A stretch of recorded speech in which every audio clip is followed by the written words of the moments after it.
Auto dealers across the country have been seeing a surge in sales of EVs in recent weeks. That's because tomorrow, that $7,500 federal EV tax credit will expire. Phil LeBeau is watching that story today. Morning, Phil.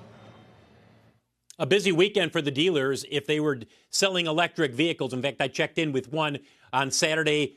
His answer when I said, how strong are sales? He goes, if they were thinking about it, they're probably buying or leasing right now. And that's why you're going to see record numbers when we get the total for EV sales for the third quarter. Cox Automotive estimates it'll be more than 400,000, up 30% compared to Q2, up 21% compared to Q3 of last year.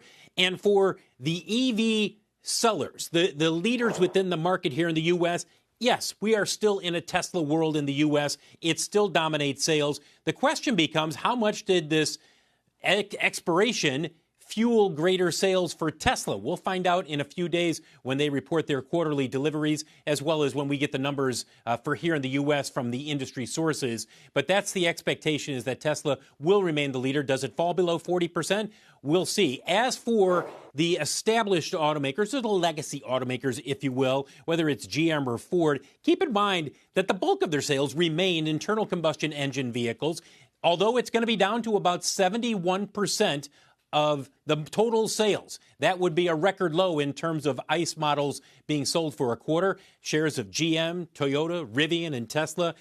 Overall, when you look at the third quarter, you're going to see auto sales up about 4.7%, even with the surge in demand for EVs. And as I mentioned, Tesla's Q3 global deliveries, that's what the focus is going to be for many people when it comes to electric vehicles. We expect those probably on Thursday, guys, if history is any guide, though it could come out on Wednesday. And at that time, the expectation is that about 450,000 vehicles were delivered worldwide, which would be a decline of about 1% compared to Q3 of last year.